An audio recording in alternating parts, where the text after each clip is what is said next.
Por estos días, el planeta se viste de fiesta. Nuestras calles, casas, ciudades y países se engalanan con adornos navideños. La familia se reúne, incluso muchos de ellos que no se veían hace meses, aprovechan la oportunidad para intercambiar y desear la unidad familiar. Las incomprensiones, los conflictos, las discusiones se quedan atrás. Es momento del disfrute familiar. Y por supuesto, es una etapa en la que deseamos el amor, la paz interna, la tranquilidad y sobre todas las cosas, aspirar a que la familia como el valor más genuino de una sociedad se mantenga. Por supuesto, son días en que se ofrecen los mejores platos según las posibilidades familiares. La abuela rápidamente empieza a hacer distintos platos de postres. Incluso hasta las mascotas se dan cuenta o perciben que algo hermoso y bonito está sucediendo. No puede faltar el puerco asado en estas fiestas navideñas, incluso hasta el 31 de diciembre y un poco más allá. Se degustan otros platos muy sabrosos, muy exquisitos, como es el caso, ejemplo, según las posibilidades que tenga cada familia, se puede hacer un pescado asado, o se puede hacer una carne mechada, o se puede hacer papitas fritas, ¿verdad? O carne a la brasa, pollo a la brasa, puerco asado, entre otras delicias culinarias. Muchas veces no faltan los embutidos. A quien no le gusta las salchichas, a quien no le gusta el chorizo, la lingüiza, entre otras delicias. Y, por supuesto, para los más pequeños, el jugo, el famoso suco o el zumo, no puede faltar a la mesa. Otras familias prefieren los alimentos ahumados.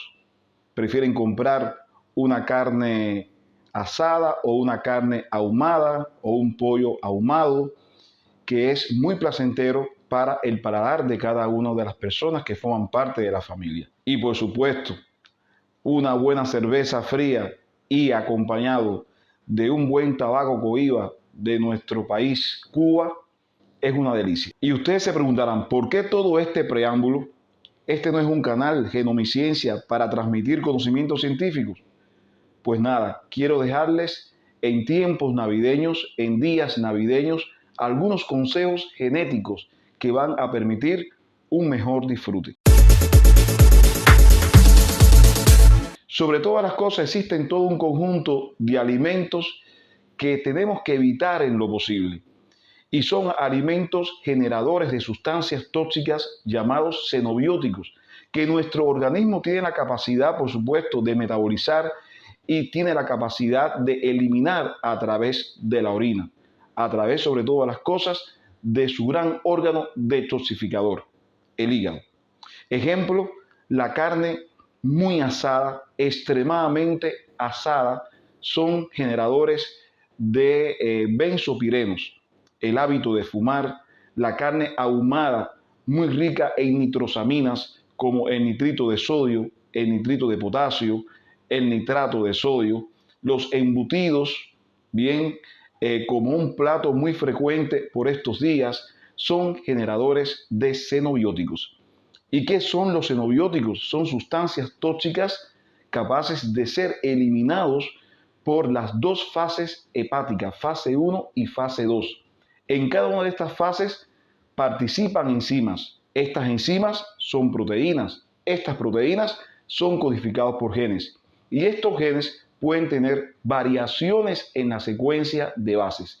En vez de la letra A, usted puede tener la letra T. En vez de la letra C, usted puede tener la letra G. Y ese cambio en la base nitrogenada puede traer como consecuencia que usted sea un metabolizador lento o un metabolizador ultra rápido o intermedio para cada una de estas toxinas. Estas toxinas son capaces de acumularse o degradarse rápidamente en fase 1, pero la fase 2 se siente insuficiente para poder eliminar todo lo que la fase 1 generó como sustancias reactivas de oxígeno y trae como consecuencia que sean factores carcinogénicos, factores de riesgo para el cáncer. Otras sustancias que generan xenobióticos, como es el caso, ejemplo, del pescado grande azul, que tiene altas concentraciones de mercurio, el hábito de fumar, que son generadores de benzopirenos, las papitas fritas, bien, muy frecuentes y muy ricas en nitrosaminas, sobre todo cuando el aceite se reutiliza varias veces, y los conservantes, los solventes químicos que forman parte de los alimentos en conserva y de los jugos, como es el jugo suco. Todos estos componentes o todos estos alimentos generan sustancias tóxicas. Lo que nosotros no tenemos el diagnóstico si realmente podemos detoxificar cada uno de estos xenobióticos. ¿Cuáles son los mecanismos bioquímicos y genéticos que fundamentan todas estas cuestiones? Soy el doctor Roberto Larduey Ferrer, especialista en genética clínica con más de 24 años de experiencia. No se vaya, quédese con nosotros en nuestro canal Genomiciencia, que le desea una feliz Navidad y un próspero año 2024.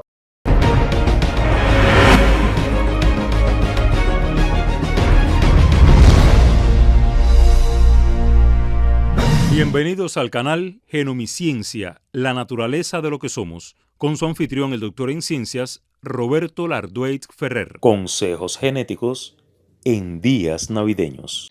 Queremos iniciar esta videoconferencia con este gráfico, con esta imagen que hemos decidido que sea la miniatura que vamos a usar para esta saga de temas relacionados con la genética multifactorial o con la herencia multifactorial. Bien, ustedes pueden ver ahí una curva gaussiana que constituye uno de las características, la variación continua, bien, la variación continua de muchos de los rasgos multifactoriales que se deben de la interacción, resultado de la interacción de factores genéticos con los factores ambientales. Debajo de la curva nosotros tenemos una predisposición genética, o sea, una carga genética que hemos heredado de nuestros ancestros. Y esa carga genética va a estar interactuando con algo que está encima del genoma, que es el medio ambiente. De ahí el término de epigenética. Epi, encima, genética encima de los genes. O sea, epigenética como aquel mecanismo que explica cómo factores ambientales pueden modificar, alterar la expresión de los genes a través de un conjunto de reacciones químicas que pueden modificar dicha expresión. En el lado derecho de la curva podemos encontrar todo un conjunto de factores ambientales desfavorables, como el caso de las guerras, de la desertificación producto de los cambios climáticos, el estrés, el alcoholismo, el hábito de fumar, la ingestión excesiva de medicamentos.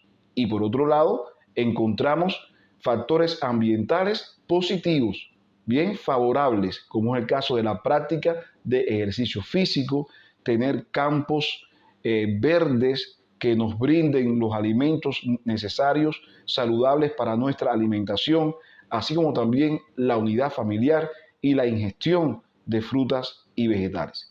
Cada uno de estos factores suelen capaces de generar una epigenesia positiva o una epigenesia negativa, dependiendo de nuestra conducta, dependiendo de nuestro comportamiento humano.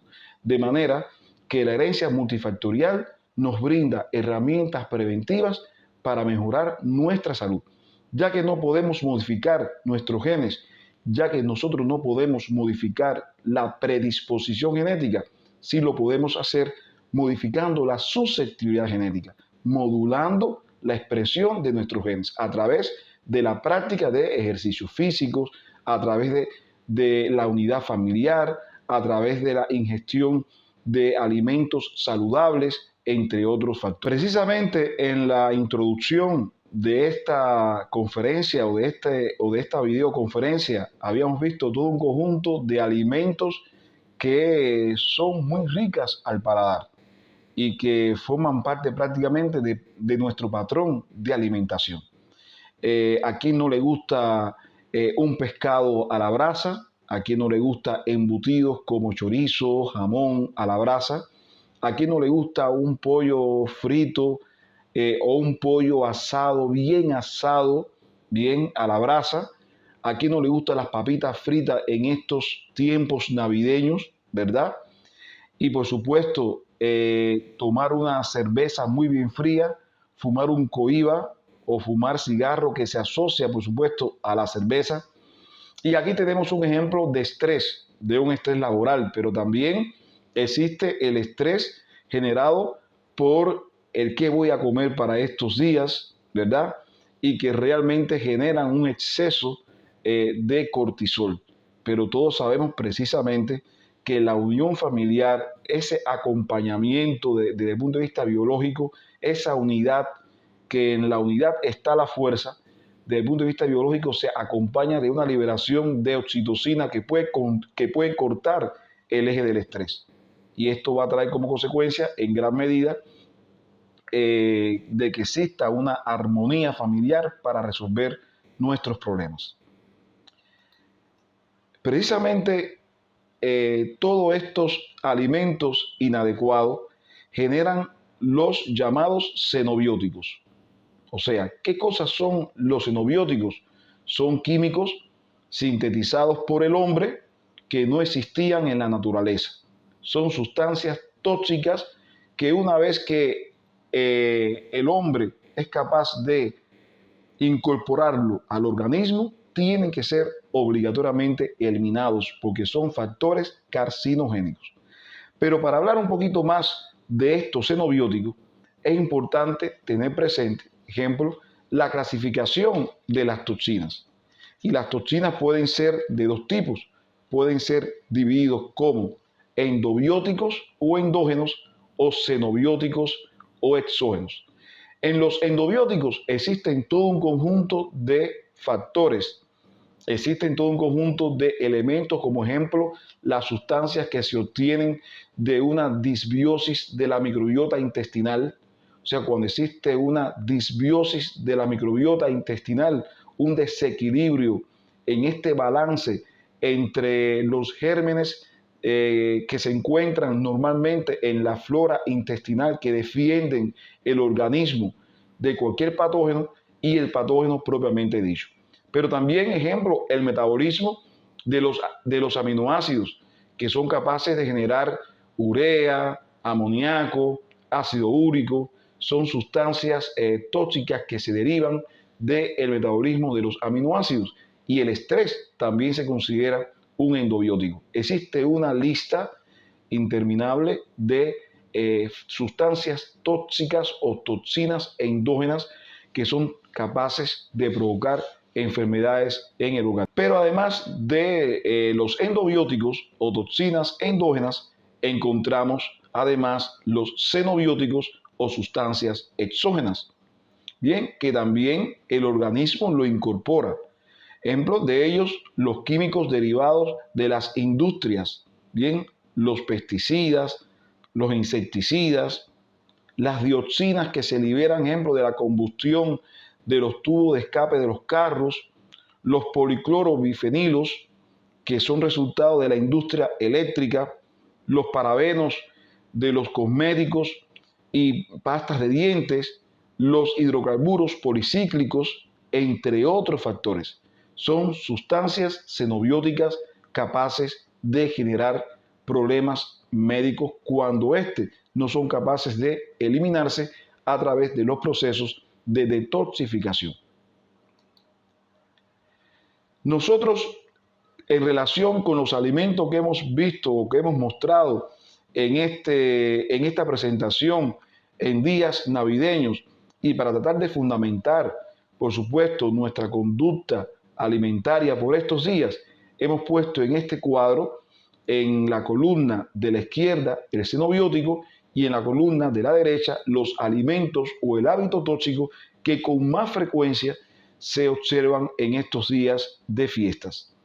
Ejemplo, las nitrosaminas, el aditivo E250 representado por el nitrito de sodio, el aditivo E251 representado por el nitrato de sodio, el aditivo E252 por el nitrato de potasio, se encuentran en embutidos, en los embutidos, salchichas, chorizo, lingüiza, alimentos en conserva, ejemplo, los frijoles en conserva, la carne prensada en conserva, bien, así como también la carne de puerco ahumado, el pollo ahumado, que son las llamadas carnes curadas, en las que se aplica nitritos y nitratos. Encontramos también otros xenobióticos llamados benzopirenos. Los benzopirenos se liberan de la combustión del tabaco, pero también los benzopirenos se liberan cuando estamos friendo una carne en la que se ha reutilizado ese aceite. Cuando nos gusta la carne muy bien cocida o la carne muy bien asada, que prácticamente se dejan en la piel de esa carne, en la carne, las huellas de la bandeja donde se está asando ese alimento. También son capaces de generar benzopirenos. Encontramos los solventes químicos, los bencenos clorados, entre otros, que muchas veces se encuentran en los refrescos, bien, o en los conservantes de alimentos que vienen en conserva. Encontramos también las aminas aromáticas heterocíclicas. Esas aminas aromáticas heterocíclicas son liberadas cuando hay una carne muy asada, cuando se está haciendo carne a la brasa o pescado a la brasa, una carne frita o muy frita, otras carnes cocidas en exceso. Encontramos también otros xenobióticos como las acrilamidas y furanos, bien, muy frecuente cuando estamos fritando papas, bien, o cuando estamos comiendo un pan tostado. Y a los que nos gusta el pescado azul grande es muy rico en metales pesados como el mercurio. Entonces, estos son los xenobióticos más importantes. Pero nosotros estamos diseñados para neutralizar y eliminar todas estas sustancias tóxicas que se acumulan en el organismo a través de la llamada biotransformación. Nosotros desde que nacemos hasta que morimos estamos expuestos a una carga de toxinas y eso es lo que se llama exposoma. Pero realmente existe un conjunto de mecanismos que son capaces de eliminar estas sustancias tóxicas. Y existen 4 órganos muy importantes en el proceso de eliminación de estas toxinas, como es el riñón, el intestino, la piel y sobre todo el hígado como el gran detoxificador por excelencia. Y hablando del hígado, es a través de un proceso llamado detoxificación hepática que se garantiza que sustancias apolares, lipofílicas, que se esconden en la grasa, o sea, que se encuentran en altas concentraciones en el ácido graso y por lo tanto no pueden ser eliminadas de esta manera, se transformen en sustancias polares, o sea, hidrosolubles, que es la única condición química para que sea eliminado por el sistema renal. Por lo tanto, ¿qué importancia tiene el hígado precisamente como el gran detoxificador por excelencia de nuestro organismo? Es que la mayoría de las toxinas que se liberan de estos alimentos muy ricos al paladar son liposolubles o lipofílicas. Se esconden en las grasas, son muy ricas en las grasas. Y si están en las grasas, entonces siguen ionizadas o parcialmente ionizadas de acuerdo al pH del organismo. Y, por supuesto, a través de este proceso de detoxificación hepática, tiene que ser transformado a una sustancia polar, o sea, debe ser soluble en agua para que se pueda eliminar por la orina. Este proceso de detoxificación hepática cuenta de 2 fases importantes, una fase 1 y una fase 2. En la fase 1 juega un papel importante la superfamilia del citocromo P450. Es un grupo de enzimas, es una gran familia de enzimas que tienen la función de oxidación, de reducción, de hidrólisis, de monooxigenación, de manera que una sustancia liposoluble o una sustancia apolar se convierte en una sustancia menos apolar. ¿Por qué? Porque se generan un conjunto de huecos, bien, de perforaciones que no son más que un radical activo hidrófilo listo para unirse con otro sustrato en la fase número 2. O sea que la fase número 1 es muy importante porque juegan aquí un papel esencial, elemental, las enzimas codificadas por genes de la gran superfamilia del citocromo P450. Este complejo de citocromo P450 están formadas por enzimas. Estas enzimas son proteínas. Estas proteínas son codificadas por genes y estos genes pueden sufrir cambios o alteraciones. Cuando esa toxina se incorpora en fase 1, comienza un proceso de oxidorreducción, se generan radicales libres, se forma una sustancia más inestable y por lo tanto es capaz de provocar, de oxidar y de provocar daño oxidativo a otras macromoléculas como los carbohidratos, las proteínas, los lípidos, etc. Por eso que rápidamente tienen que entrar en fase 2 y en fase 2 ocurre una reacción o reacciones de conjugación. ¿Por qué se llaman reacciones de conjugación? Porque esos huecos o esos radicales libres, bien activos hidrófilos que generó la fase número 1, rápidamente se van a unir a compuestos como los grupos metilo a través de una metilación, con los grupos acetilo a través de una acetilación, bien, con el glutatión, bien, se puede hacer también conjugación con aminoácidos de manera de que se convierta en un compuesto polar y por lo tanto en una toxina hidrosoluble para que entonces por la fase 3 se produzca la excreción renal y la eliminación de esa sustancia tóxica. De manera, si estamos comiendo una carne bien asada, si estamos comiendo un pollo a la brasa, si estamos comiendo un buen pescado, bien, en estos días navideños para fin de año, si nuestro hígado funciona perfectamente bien, funciona la fase 1, funciona la fase 2 y por lo tanto esa toxina que ha entrado al organismo llamado xenobiótico es eliminado sin ningún tipo de dificultad, sin ningún tipo de problema. Hasta la fecha se han reconocido 57 enzimas que forman parte del citocromo P450 que constituyen los protagonistas importantes de la fase 1 de la detoxificación hepática.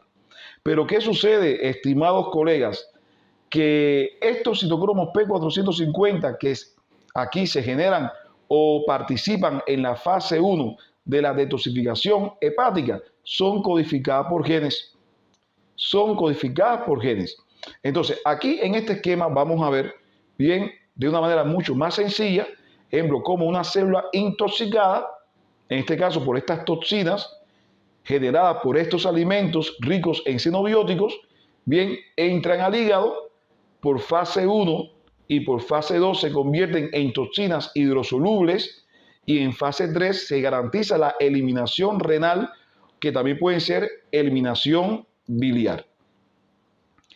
Nosotros, gracias al proyecto Genoma Humano, ya sabemos que tenemos aproximadamente 22.300 genes.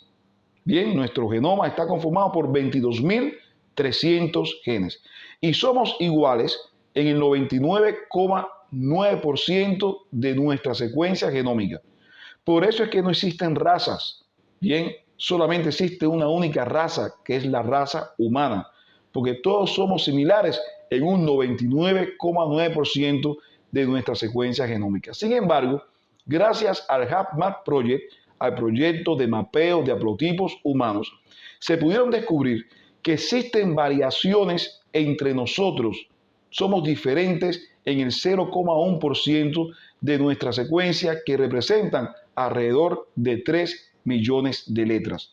¿Cuáles son estas letras? Adenina, timina, guanina y citosina. Entonces, ¿qué sucede? Que somos diferentes precisamente porque hay un cambio de una base nitrogenada por otra. O sea, hay un cambio de una letra por otra, que son los cuadritos rojos que ustedes están observando en este esquema. Eso garantiza, por ejemplo, que yo sea diferente a mis hijas, que yo sea diferente al amigo o que yo sea diferente a un colega de trabajo. Todos somos diferentes en un 0,1% de esta secuencia genómica. Y esas diferencias ocurren a expensas de lo que nosotros llamamos polimorfismo de nucleótidos simples o SNPs. ¿Qué cosa es un polimorfismo de nucleótido simple? Bueno, es precisamente el cambio de una letra por otra. Imagínense que aquí existen 3 individuos, ¿bien? El malva, el azul y el anaranjado. Y son similares en toda su secuencia, excepto en la cuarta posición. Bien, un individuo tiene la letra A, pero en esa misma posición, en la cuarta base nitrogenada, esa persona en vez de A tiene una G. Y la otra persona en vez de G tiene una T. Ya esa diferencia, ya esa sustitución, ya ese cambio de una base por otra genera precisamente variación entre los individuos. Y esta variación entre los individuos se presentan en una frecuencia relativamente alta en la población, prácticamente por encima de un 1%, tan es así que se han llamado polimorfismos génicos o polimorfismos del ADN. El polimorfismo génico más frecuente son los SNP, o sea, los polimorfismos de nucleótido simple. ¿Quién tiene en un determinado gen un polimorfismo cuando realmente tiene que tener otro? ¿Quién tiene la G o la T cuando realmente tiene que tener la A en la cuarta posición de ese gen? Bueno, para saberlo tenemos que hacer un estudio genético de secuenciación del exoma clínico o de secuenciación del genoma humano o cualquiera de las técnicas novedosas de secuenciación para darnos cuenta realmente quién tiene la variación. Estas variaciones genéticas que no determinan concretamente alteraciones fenotípicas, sí puede provocar una predisposición cuando está presente un aumento de riesgo de la probabilidad de aparición de un fenómeno determinado. Estos genes, ejemplo, que codifican los citocromos P450 o las enzimas que forman parte de la fase 2 de la detoxificación hepática, puede tener una variación en una letra y eso trae como consecuencia que esta persona ya sea meioprágica, esa persona ya no tenga la capacidad para detoxificar, para eliminar esa toxina y por lo tanto acumularse.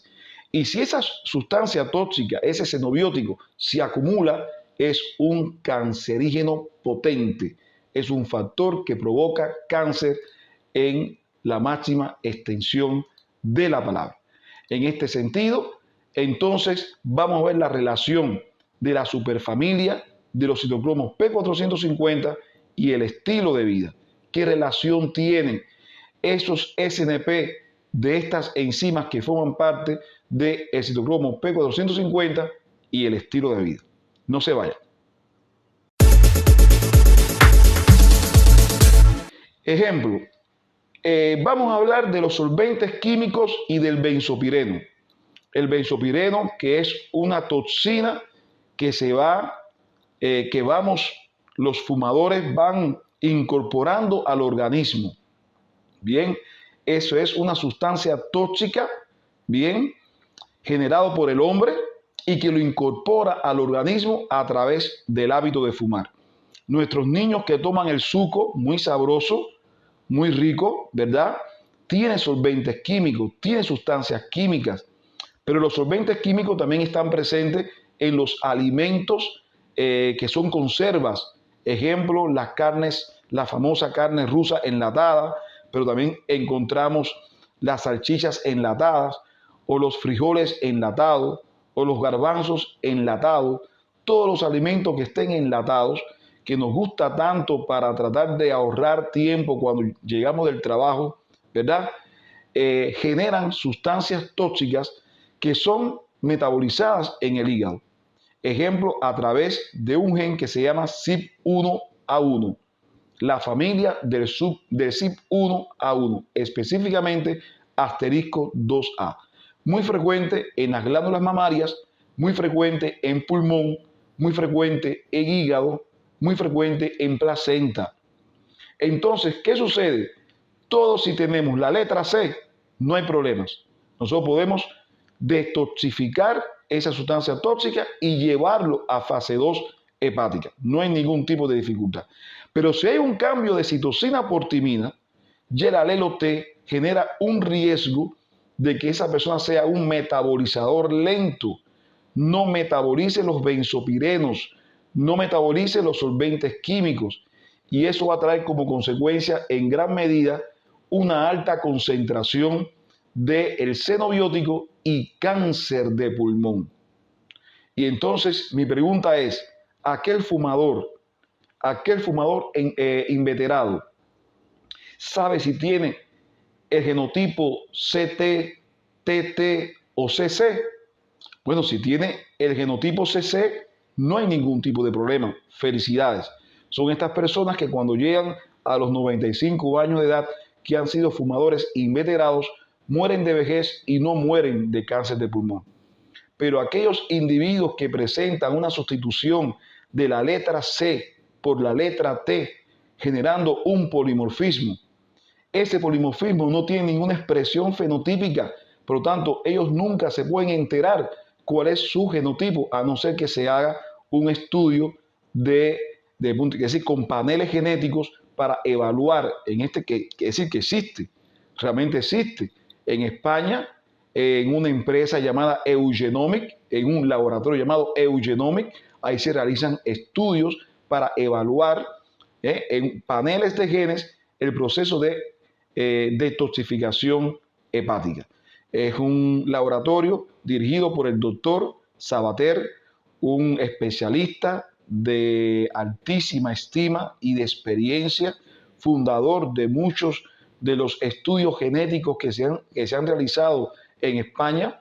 Bien, sobre todo, ejemplo, cuando se gestó el tamizaje neonatal de fenilcetonuria, de hipotiroidismo congénito, fue un científico que estuvo durante muchos años y aún está estudiando todo el tema del envejecimiento y del anti-envejecimiento, y bueno, ha gestado con más de 50 años de experiencia y ha gestado este gran laboratorio donde se realizan estudios de nutrigenética, de la genética del deporte, de farmacogenética a través de software valiosísimos llamados Ogenomic o el software SportGene para ver, ejemplo, qué deporte usted puede practicar, si deporte de resistencia o deporte de velocidad, y también el de StopGene, que es un panel de genes para evaluar precisamente este tema de la detoxificación hepática. Entonces, estos solventes químicos, por supuesto, son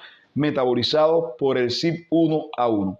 Ya cuando hay un cambio de CT, o sea, de cambio de citosina por timina, aquellos individuos que presentan el genotipo CT o TT es un metabolizador lento y se genera riesgo de cáncer de pulmón. Supongamos, por supuesto, de que hay una actividad disminuida, entonces hay una alta concentración de estas sustancias tóxicas, ¿verdad?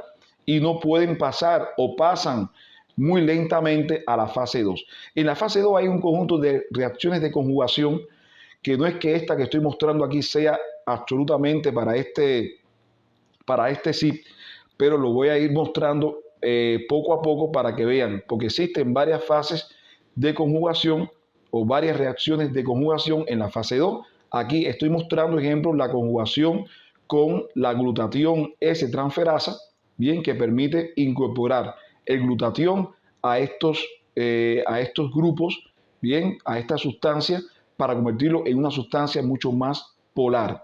También, si existe un polimorfismo, si existe una alteración en la secuencia de bases nitrogenadas de la glutatión S-transferasa, yo puedo tener perfectamente el CYP1A1 funcionando muy bien, pero que si hay una alteración o un polimorfismo en esa enzima, bien, puede haber alteraciones, aunque existen otras reacciones de conjugación que si se dan correctamente no hay ningún tipo de problema. O sea, este no es el único caso, no es la única reacción de conjugación que existe, que es con la glutatión existe también con los grupos metilos, con los grupos acetilos, bien, se pueden sulfatar también, se pueden conjugar con aminoácidos, se pueden conjugar con los llamados glucurónidos, bien, o sea, hay varias reacciones de conjugación en la fase 2.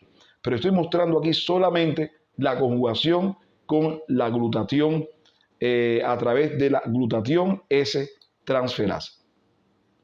Existe otro polimorfismo en el CYP1A1 que es el asterisco 2C, sobre todo ejemplo también cuando estas sustancias tóxicas, benzopirenos, el suco, etcétera, bien, donde TT, o sea, cuando se tiene la letra T y el genotipo es TT, la actividad es normal, no hay ningún tipo de problema.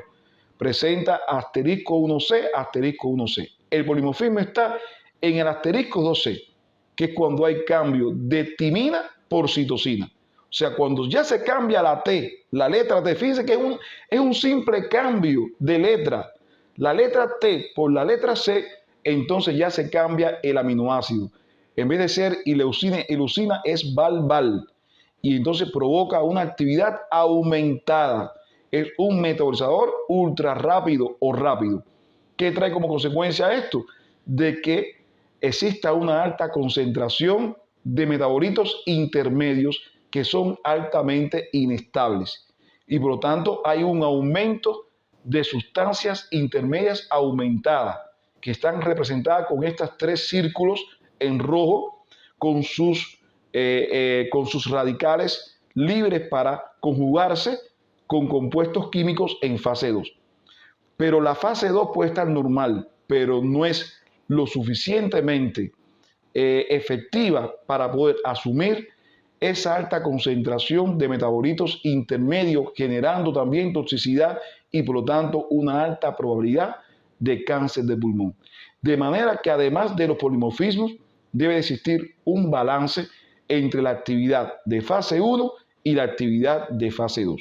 Cuando existe un desbalance entre la fase 1 y la fase 2, como en esta situación, o sea, de que la fase 1 está muy acelerada, no hay problema supuestamente con el CYP1A1, porque se produce rápidamente el metabolismo ultra rápido, pero es tan rápido que no es capaz de suplirse por las reacciones de conjugación de estas enzimas, ejemplo de la N-acetiltransferasa, a través de la conjugación con el grupo acetilo en un proceso llamado acetilación, no es capaz. Y por lo tanto el efecto es igual a como si se comportase como un metabolizador lento o un metabolizador pobre. Bien, entonces también, o sea, también es un elemento importante que genera proceso de cáncer. Encontramos también, ejemplo, el CYP1A2. No solamente es el CYP1A1, también está el CYP1A2, la variante 1C. Ejemplo, los que portan el alelo G, la letra G, la actividad es totalmente neutra. El alelo A es una actividad reducida. Los que presentan un genotipo AA es un metabolizador lento. Entonces no es capaz de metabolizar todos estos xenobióticos que se generan de la carne a la brasa, de las papas fritas, de las carnes fritadas, etc. En la fase 2 existen, por supuesto, otras reacciones de conjugación, por ejemplo, con el grupo metilo a través de la enzima COMS, que es la catecol ortometiltransferasa, que es capaz de incorporar grupos metilos a estas sustancias, a estas toxinas intermedios, para acabarlo de convertir en toxinas hidrosolubles. Importante tener presente que la catecol ortometiltransferasa trabaja muy parejo con la 5,10-metil tetrahidrofolato reductasa, que es la enzima que garantiza aportar grupos metilos. Porque la catecol ortometiltransferasa no aporta grupos metilos. Simplemente lo que hace es que une los grupos metilos a estas sustancias intermedias. Pero quien los porta verdaderamente es la 5,10-metil tetrahidrofolato reductasa. Por lo tanto, es importante tener presente bien, los polimorfismos de este gen. Bien, o sea, el alelo A de la enzima CONS es un metilador lento, los que presentan el alelo A. Los que presentan el alelo G es un metilador rápido. Una curiosidad que quiero compartir con ustedes. Todos sabemos que las crucíferas como la col, el brócoli, la coliflor, son vegetales importantes que aumentan el sistema inmune. Sin embargo, se ha podido demostrar que cuando se come con exceso, generan también toxinas que tienen que ser eliminadas. O sea que los que comemos col, brócoli, coliflor, son alimentos que generan toxinas inductores de estas fases. Ejemplo, el CYP1A2, hay una variante que es el 1F, en que los que portan el alelo C tienen una actividad neutra, los que portan la letra A tienen una actividad inducida, y por supuesto los que tienen el genotipo A es un metabolizador ultra rápido. Pero cuidado, aquellas personas que les gusta el café, que les gusta tomar café por la mañana, que les gusta tomar café a media mañana, al mediodía, por la tarde, por la noche, si esa persona es un metabolizador ultra rápido porque tiene la letra A, entonces tiene una alta probabilidad de cáncer en cualquiera de los niveles. Por lo tanto, un metabolizador ultra rápido para el CYP1A2, cuidado para los que toman café. ¿Qué pasa? Que existen sistemas de salud que no cuentan con estas pruebas genéticas, con estos laboratorios para poder precisar realmente la información genética, los genes que presentan los individuos en relación a estas enzimas que forman parte de fase 1 y fase 2 de la detoxificación hepática. Quiero también hacer mención a una conjugación que se realiza en fase 2 con compuestos azufrados con la enzima sulfotransferasa. El alelo C se plantea que es un sulfatador normal, pero lo que presentan el alelo T es un sulfatador lento. O sea, fíjense cómo tanto los polimorfismos SNP en los citocromos P450 de fase 1 como en las enzimas que participan en el proceso de conjugación en fase 2 son factores también de riesgo importantes en el proceso de detoxificación hepática de que no ocurra adecuadamente. Y bueno, con esta diapositiva hemos querido representar el estrés. El estrés que no es un xenobiótico, pero se considera un endobiótico. El estrés genera cortisol, liberación de cortisol, y se liberan todo un conjunto de toxinas que son también capaces de generar procesos mórbidos, procesos patológicos en el organismo. Entonces también tenemos que tratar de equilibrar el estrés.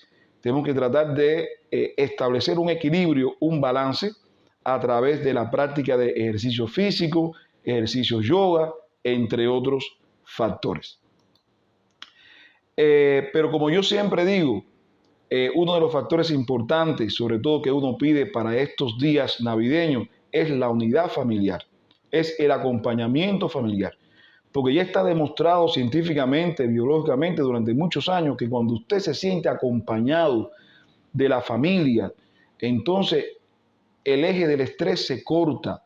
O sea, se libera oxitocina y se corta el eje del estrés. Por lo tanto, una de las cosas que uno pide en estos días navideños es precisamente la unidad familiar, que estemos unidos. Siempre que estemos unidos, no hay dificultad que nosotros no podamos vencer. Bien, entonces, estimados colegas, ¿qué yo les puedo sugerir para estos días navideños, para estos días en que el paladar nuestro se abre a diferentes sabores y colores de los alimentos? No se vayan, acompáñenme.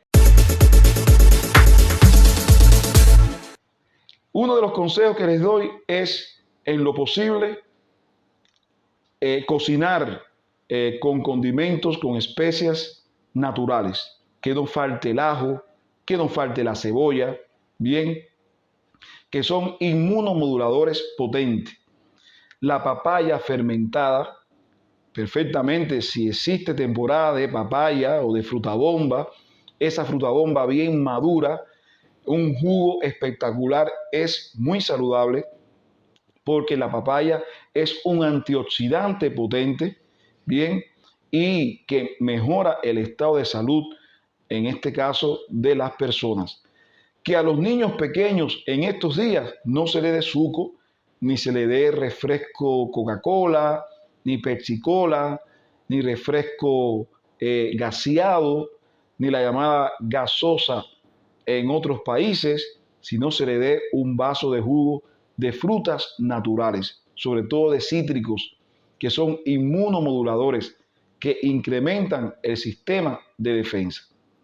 Es importante tener presente también el uso de frutas, de vegetales, de hojas verdes, bien del tomate, porque son ricos en distintas antioxidantes.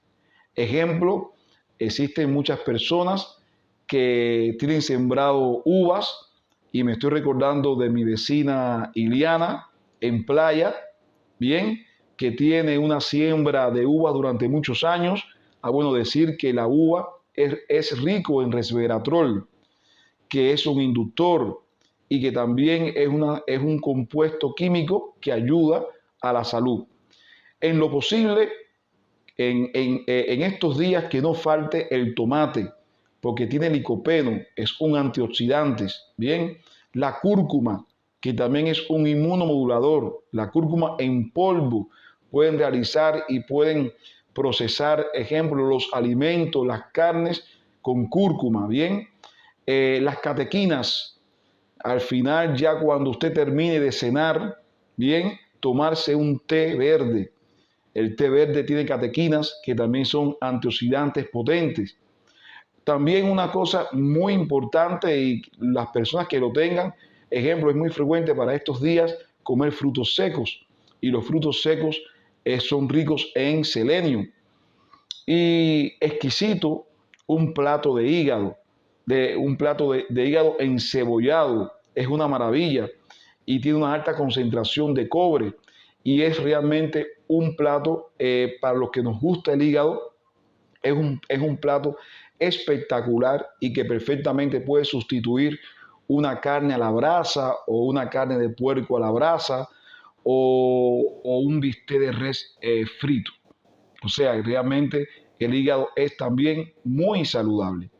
Es importante tener presente que si tenemos la posibilidad de tener un lomo, bien, ese lomo que no sea un lomo ahumado, que si lo vamos a hacer a la brasa, que por favor que no nos excedamos en el proceso de cocción de ese lomo, que conserve el jugo natural del lomo, porque hay que recordar de que todos estos elementos generan sustancias tóxicas o xenobióticas que tienen que ser metabolizados por nuestro hígado, y nosotros no sabemos realmente si tenemos o no tenemos alguna mutación o algún polimorfismo, o sea, el cambio de base de A por T o de C por A, algún cambio de base que sea ineficiente este proceso de detoxificación.